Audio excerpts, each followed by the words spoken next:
So alright y'all, welcome to Chris. Today we're going to be discussing the El Paso and Dayton shooting. We're going to be discussing ASAP and being released from Sweden. And we're going to be discussing Marshawn Lynch and his confrontation with a football mom.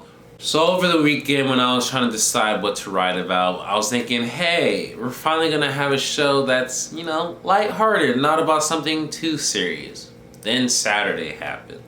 So we all know, in the morning, the El Paso shooting happened, 20 people died. Then later that night, there was a shooting at Dayton and 9 people died. So we have approximately 30 people dead, many more injured, and this adds up to the 251st mass shooting in 216 American days. Think about that for a minute. Something has to give. And I'm going to show you something real quick.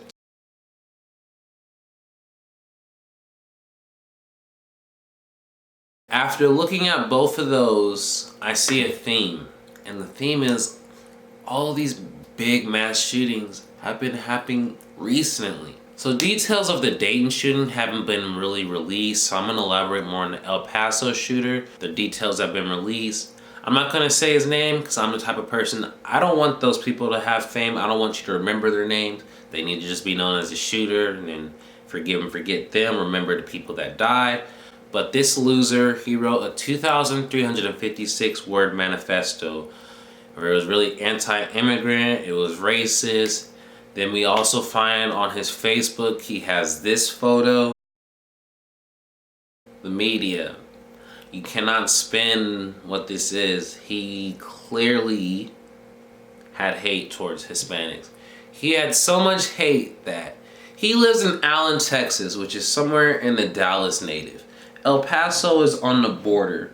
So this fool drove 9 to 10 hours, over 600 miles, to go all the way to this place, to go to what they call is the Mexican Walmart, because it's really close to the border, so they know Hispanics are there. And he went there to do what he had to do, and he wanted to take out as many Hispanics as possible. Now, I could turn this video into anti-Trump. He's spewing hate, so it trickles down into his people. Yeah, some of that's true, and there's a lot more hate in America, but there's a bigger issue, and it's not just Trump. What are we going to do about these mass shootings? Is it gun control that we're going to do? Because we all know cocaine's illegal, but if you or me wanted to try and go find cocaine, I'm pretty sure by the end of the night we would have cocaine. So you can't just say ban all guns and they're going to be gone. What's worse to me about all of this is we've all essentially become numb to shootings.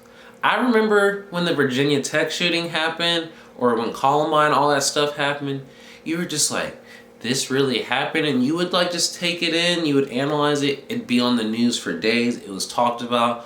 Now a mass shooting happens, we're talking about it for 20 or 30 minutes, then it's on to the next news thing, or Trump, let's go tweet about something else, or that's just how we are. We tweet about it, we care about it for the day or two, and then we move on. We become numb to these shootings, and that's the worst part about it for me. Let me know in the comment section, what do you think we got to do to fix the gun control? Do we need to have stricter laws so people with mental health can't get it? Do we just need to have a prohibition for a while?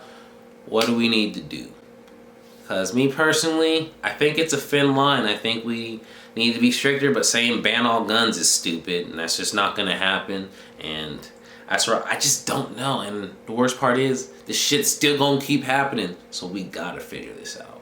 So I promise the rest of the video is not going to be as grim subjects. So if in my previous video, we talked about ASAP. He was locked up in Sweden. He got into an altercation with a fan. I don't know if it was a fan, a heckler, whatever it is, but he got into the altercation. He got locked up. Sweden wanted to make an example of him. They told him he was a flight risk, so he couldn't go home. He had to stay in jail pending their verdict. But something changed this week. They finally were, hey ASAP, you're not a flight risk anymore. You're actually able to go home.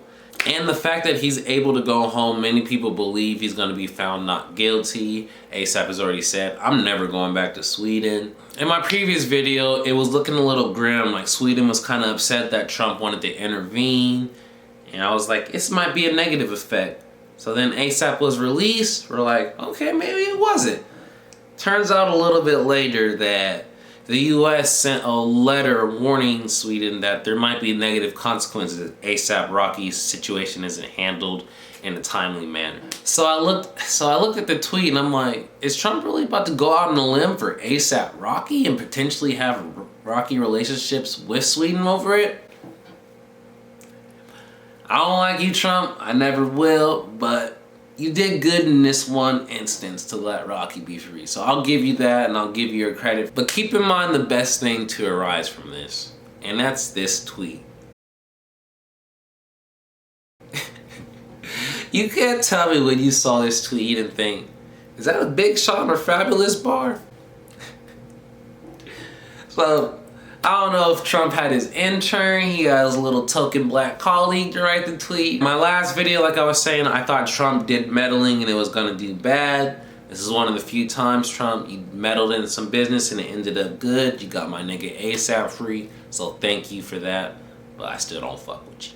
Alright, so lastly, we're going to talk about this Marshawn Lynch and his confrontation with a football mom. So Marshawn Lynch, he's retired now. We all know him. He's Skittles. I'm just here so I don't get fined. He's a funny guy. When you picture Marshawn Lynch, you don't picture conventional. You don't picture like a normal camp. He's running these free camps in Seattle. And you know, in football, coaches are a little bit intense. And apparently Marshawn was dropping a few F-bombs. He told a kid to get the fuck out of here, all of that. And a football mom intervened. She was not happy. She was not pleased. And she had some choice words for him. Marshawn handled it nicely. He was just like, he asked if there was a man there. He wasn't asking in a demeaning way. He knew that men understood how football works, and coaches are hard on kids. You gotta toughen them up because that sport is rough. These kids, you play football and you're not really about football, you gonna get hurt. So he's trying to weed out, you know, the strong from the weak. Once again, it was a free camp. So think about it. He's an NFL player. He could be charging $500 for a camp. He could be charging $1,000. He just wants to help these kids get better. And the mom is mad. She took her kid out, she took him home, she gave him some choice words. I don't like how you did that. But what did you expect when you went to a Marshawn Lynch football camp? Did you expect it was going to be, here you go, there's some Skittles for you, here's a water, have a good day, you did your best. Like, what the fuck did you expect if you went to a football camp for Marshawn Lynch? I expected to be tough as hell, grinding, bruising, I'm ready to cry at the end of the practice type shit. It's gonna be hard. Football's hard. So to expect Marshawn Lynch to be this nice, subtle guy that's not cussing and not doing that, maybe, you know, the kids are 11 or 12, but don't act like they ain't been exposed to that. We all been on social media for years. They look at those cuss words. By 6th or 7th grade, they know it. Don't act like they don't. And if you act like your kids don't, they lying to you. So you should have known what you signed up for when you go to a Marshawn Lynch camp. Like he said, I'm not going to be able to please everybody. I'm proud of him he said that because it's the truth. I'm glad he's doing it for free. Keep doing what you're doing, Marshawn.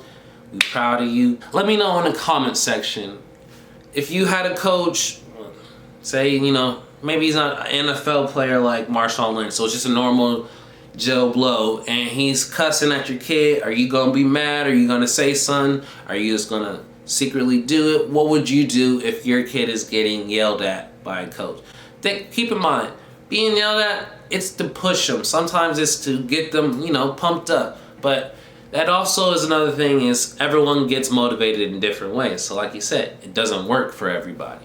But yeah, I want to know, would you pull your kid? Would you be mad, or would you tell them to toughen up? So once again, let me know in the comment section, what do you think we need to do to stop mass shootings? And also, if you had a son and he was 11 or 12 and his coach was saying F words, would you not say anything? Would you be okay with it, or would you say something and leave? Don't forget to subscribe, turn on those notifications, share the video with your friends if you enjoyed it. This Chris, I'm out this motherfucker.